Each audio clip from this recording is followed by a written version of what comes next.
അല്ലെങ്കിൽ തെരുവ് നായക്കൂട്ടങ്ങളെ ശ്രദ്ധിച്ചു കഴിഞ്ഞാൽ അറിയാൻ പറ്റും. പെൺപട്ടികൾ കുറേയും കൂടിയും സ്വസ്ഥരായിട്ട് ശാന്തമായിട്ട് അവരിങ്ങനെ അലഞ്ഞ് നടക്കുന്നുണ്ടാകും. ചിലപ്പോൾ എന്തെങ്കിലും കഴിക്കാനായിട്ട് ഇങ്ങനെ വ്യഗ്രത കാണിച്ച് നടക്കുന്നുണ്ടാകും. പക്ഷേ ആൺപട്ടിക്കൂട്ടങ്ങൾ എല്ലായ്പ്പോഴും ഈ പെണ്ണിൻ്റെ പിന്നാലെ 2-3 പേര് പുറകെ ഇങ്ങനെ മണത്ത് നടക്കും. സെക്സാണ്, അവന് സെക്സ് മതി.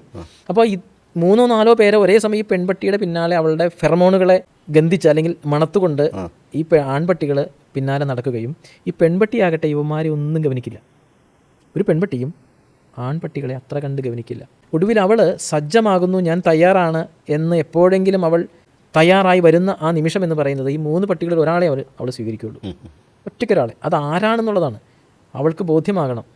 ഈ ആൾ എന്നെ പ്രാപിച്ചു കഴിഞ്ഞാൽ അതിലൂടെ ഉണ്ടാകുന്ന സന്തതി കൂടുതൽ കരുത്തുറ്റതും ആ പരമ്പരകളെ കൂടുതൽ നിലനിർത്താൻ പ്രാപ്തിയുള്ളതുമാണ് എന്ന് അവൾക്ക് ബോധ്യപ്പെടുമ്പോഴാണ് ആ 3-4 ആൺപട്ടിക്കൂട്ടങ്ങളിൽ നിന്ന് ഒരാളെ അവൾ തിരഞ്ഞെടുക്കുന്നത്. വെറുതെ തിരഞ്ഞെടുക്കില്ല.